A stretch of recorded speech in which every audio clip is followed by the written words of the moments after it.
ఇది సంగారెడ్డి పాసమైలారం పారిశ్రామిక నుంచి మనం చూస్తున్నాం విజువల్స్. పారిశ్రామిక వాడలో అగ్ని ప్రమాదం జరిగింది. ఆ సిగాచి కెమికల్స్ దాని పేరు. ఆ ఫ్యాక్టరీలో భారీ పేలుడు జరిగింది. సో ఉదయమే వచ్చారు, మార్నింగ్ షిఫ్ట్లో ఉండారు, అందరూ అక్కడ పని చేసుకుంటున్నారు. సడన్గా ఒక్కసారిగా రియాక్టర్ పేలింది. ఒక భారీ విస్ఫోటనం జరిగింది. పెద్ద సౌండ్ వచ్చింది. దీంతో మంటలు ఒక్కటేసారి వ్యాపించాయి. దాంట్లో పలువురు చిక్కుకుపోయారు, గాయపడ్డారు. పాపం చాలామంది ఒంటికి 50% పైగా కాలిన గాయాలతో వెంటనే హుటాహుటిన ఆసుపత్రికి స్థానికులు వారిని తరలించడం మనం చూస్తున్నాం. ఇప్పుడు మనం చూస్తున్నాం లైవ్ విజువల్స్. ఇంకా స్టిల్ ఫ్యాక్టరీలో మంటలు చెలరేగుతూనే ఉన్నాయి. అక్కడ ఫైర్ టీం వచ్చింది, మంటల్ని ఆర్పేస్తోంది. అంటే దగ్గర నుంచి మీడియాని కానీ స్థానికులను కానీ కొంచెం దూరం పంపిస్తున్నారు. ఎందుకంటే మంటలు ఆ ఎత్తున ఎగిసిపడుతున్నాయి కాబట్టి. ఇంకా రియాక్టర్ పేలడానికి గల కారణం ఏంటో ఇంకా తెలియలేదు. బట్ కాకపోతే ముందు మనం చేయాల్సిన పని అక్కడున్న వారిని రక్షించడం అని అనుకున్న రెస్క్యూ టీమ్స్ అని ఇప్పుడు అదే పనిలో ఉన్నాయి. ఒకవైపు అంతా అగ్నిమాపక సిబ్బంది ఆ మంటల్ని ఆర్పే ప్రయత్నం చేస్తుంటే, మరోవైపు రెస్క్యూ టీమ్స్ ఇంకా లోపల చిక్కుకున్న వారిని బయటకు తీసుకొచ్చే ప్రయత్నాలు చేస్తున్నాయి. ఇప్పటిదాకా తెలిసిన సమాచారం ప్రకారం 20 మందికి పైగా గాయాలయ్యాయి. వారిని వెంటనే దగ్గరలో ఉన్న హాస్పిటల్కు తరలించి చికిత్స అందిస్తున్నారు. ఆ 20 మందికి పైగా అయిన గాయాల్లో కొంతమంది పరిస్థితి విషమంగా ఉంది. వారిని హైదరాబాద్లో మరికొన్ని హాస్పిటల్కు తరలించి మెరుగైన చికిత్స కోసం అటు పంపించారు. అయితే ఇంకా అక్కడ పరిశ్రమలో ఇంకా మంటలు కనిపిస్తూనే ఉన్నాయి, వాటిని ఆర్పేస్తున్నారు. సో లోపల కొంతమంది చిక్కుకుపోయారని భావిస్తున్నారు. వారిని సురక్షితంగా బయటకు తీసుకురావడానికి ప్రయత్నిస్తున్నారు. సో బయట వారి కోసం ఎవరైనా వచ్చారని టీవీ9 అక్కడ పరిశీలిస్తే ఒక మహిళ మాత్రం చెప్పింది, సిద్ధాంత గౌడ అనే వ్యక్తి మాత్రం ఫోన్ లిఫ్ట్ చేయట్లేదు, నేను ఫోన్ చేస్తున్నాను, ఆ బంధువురాలి నేను, సో అతడు ఎక్కడున్నాడో నాకు తెలియట్లేదని చెప్పి పాపమే బాధపడిపోతుంది. మరికొద్దిసేపటికి కానీ మనకు క్లారిటీ రాదు, మరి లోపల ఎంతమంది ఉన్నారు, వారు ఎలా ఉన్నారన్న విషయం. ఇక ఇటు వెంటనే హుటాహుటిన ఆ విషయం తెలియగానే, ఆ సౌండ్ వినగానే అదే కంపెనీలో ఇంకోవైపు పనిచేస్తున్న కార్మికులు కావచ్చు, లేదా పక్కన కంపెనీలలో ఉన్న కార్మికులు కావచ్చు, స్థానికులు కావచ్చు, వెంటనే వచ్చి అక్కడ గాయపడ్డ వారిని రెస్క్యూ టీం సహాయంతో దగ్గరలో ఉన్న ఆసుపత్రికి తరలించారు. మరోవైపు ఫైర్ టీం మంటలు ఆర్పుతోంది.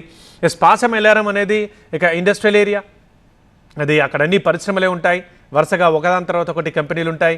మనందరికీ తెలుసు, ఏదో ఒక పదార్థం అక్కడ తయారవుతూ ఉంటుంది. అది పౌడర్ కావచ్చు, మెడిసిన్ కావచ్చు, ఇంకేదైనా కావచ్చు.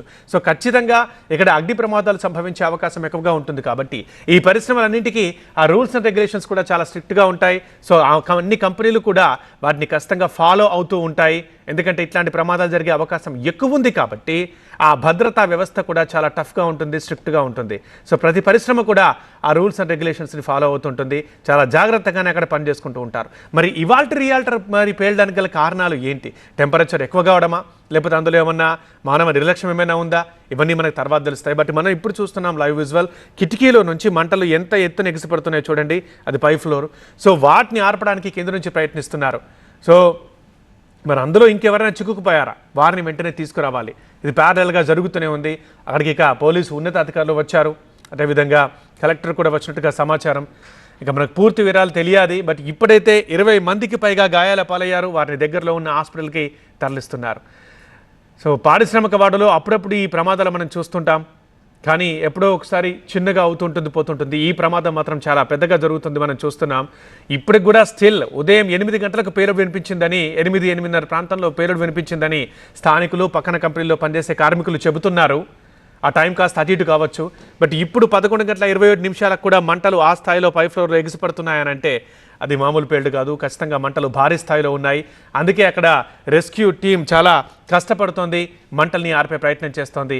పేలుడు దాటికి ఒక్కసారిగా భవనం కుప్పకూలినట్టుగా కూడా తెలుస్తోంది. మనం ఒకవైపు మాత్రమే చూస్తున్నాం, 4 వైపుల్లో కూడా ఇలాంటి పరిస్థితి మనకు కనిపిస్తోంది. ఇక ఫైర్ టీం వెంటనే మంటల్ని ఆర్పుతోంది. మెయిన్ ఇంకా ప్రాబ్లం ఏంటంటే, చుట్టుపక్కల ఉన్నవన్నీ కంపెనీసే కాబట్టి, పరిశ్రమలు కాబట్టి, అక్కడ ఏదో ఒక ముడిసరుకు తయారవుతుంటుంది కాబట్టి ఏమాత్రం మంటలు ఈ కంపెనీ నుంచి మరొక కంపెనీకి వ్యాపించినా, ఏమాత్రం విస్తరించినా ఇంకా భారీ నష్టం, అది ప్రాణ నష్టం కావచ్చు, ఆస్తి నష్టం కావచ్చు, ఇంకేదైనా కావచ్చు, సంభవించే అవకాశాలు ఎక్కువ ఉన్నాయి. సో ముందు మంటల్ని వ్యాపించకుండా చూడాలి. ఇంకా అదేవిధంగా దట్టమైన పొగ అలుముకుంది పరిసర ప్రాంతాల్లో. ఆ పొగ వల్ల కూడా, అది పొగ పీల్చి కూడా బిక్కిరి అవుతాం. పొగ వల్ల కూడా చాలా నష్టం జరుగుతుంది. సో పొగని కూడా కంట్రోల్ చేయాలి. సో మంటల్ని విస్తరించకుండా చూడాలి, పొగని కంట్రోల్ చేయాలి. అండ్ లోపల చిక్కుకుని ఉన్నారని భావిస్తున్నారు, వారిని బయటకు తీసుకురావాలి. ఇటు గాయపడ్డ వారికి అక్కడ మెరుగైన చికిత్స కోసం హుటాహుటిన హాస్పిటల్కి తరలించారు. ఎన్ని టాస్కులు అక్కడ సమర్థవంతంగా చేస్తున్నాయి ఫైర్ టీమ్, కంపెనీస్. సో వారికి స్థానికులు, అక్కడ ఉన్నవారు కూడా సహకారం అందిస్తున్నారు. ప్యారలల్గా అన్ని వర్క్స్ జరుగుతున్నాయి. మరి ఇక ప్రమాదం ఎలా జరిగింది, ప్రస్తుతానికైతే ఇంకా ఫ్యాక్టరీ లోపల ఎవరైనా ఉన్నారా, వారిని క్షేమంగా బయటకు తీసుకురావాలి. ఇదే లక్ష్యంతో ఫైటింగ్ కానీ రెస్క్యూ టీమ్స్ కానీ అన్నీ అక్కడ ప్రయత్నిస్తున్నాయి. ఈ ఫ్యాక్టరీ పేరు సిగాచి రసాయన పరిశ్రమ. సో అక్కడ పౌడర్ తయారు చేస్తున్నారని అక్కడ స్థానికులు చెప్తున్నారు. మరి దీని ఓనర్ ఎవరు, నిర్వాహకులు ఏమంటున్నారు, వాళ్ళు ఏమనాలి, అసలు దీనికి రీజన్ ఏంటి, ఎవరు బాధ్యత వహించాలి, ఇక ఇవన్నీ దీని తర్వాత మనకు తెలుస్తూ ఉంటుంది. ప్రస్తుతానికైతే రెస్క్యూ టీం లక్ష్యం లోపల ఉన్న వారిని సురక్షితంగా బయటకు తీసుకురావడం. కానీ ఇప్పటికే మనం బాధాకరమైన దృశ్యాలు చూసాం. పాపం సగానికి పైగా కాలిన గాయాలతో వాళ్ళు హాస్పిటల్కి తరలించబడుతుంటే, వాళ్ళు ఏడుస్తుంటే, వాళ్ళు బాధపడుతుంటే ఒక్కసారిగా చాలా బాధ అనిపిస్తోంది. రీజన్ తెలియదు కానీ ఒక్కసారిగా పేలేసరికి వాళ్ళకు బయటకు రాకుండా అవకాశం, అక్కడ బయటకు వచ్చే అవకాశం లేకుండా పోయింది. గాయాల పాలయ్యారు. వెంటనే దగ్గరున్న ఆసుపత్రిలో ఇప్పుడు చికిత్స పొందుతున్నారు. ఇక మరి వారి గురించి ఎవరైనా వచ్చారా, వారి పేరెంట్స్ కానీ బంధువులు కానీ ఇంకెవరైనా వచ్చారని చూస్తూ ఉంటే ఇప్పటిదాకా మనం చూసాం ఒక్క మహిళ మాత్రం నా బంధువు మా అక్క కొడుకు అవుతాడు, సో ఆయన్ని చూడడానికి వచ్చాను, ఫోన్ లిఫ్ట్ చేయట్లేదు, మరి లోపల ఉన్నాడా ఎక్కడున్నాడో నాకు తెలియట్లేదని చెప్పేసి ఆమె బాధపడ్డం ఇప్పటిదాకా మనం చూసాం. పేరు సిద్ధాంత గౌడ అని చెప్పింది. ఇంకా ఆమె తప్ప ఇంకెవరూ కనిపించట్లేదు. మేబీ ఆయన హాస్పిటల్కి కూడా వెళ్ళుండొచ్చు గాయపడి. అలా వెళ్ళాలని మనం కోరుకుందాం. లోపల ఎవరు ఉండొద్దు, సురక్షితంగానే అందరూ బయటపడాలని కోరుకుందాం. ప్రస్తుతానికైతే రెస్క్యూ టీం తన పనిని సమర్థవంతంగా నిర్వర్తించడం మనం చూస్తున్నాం.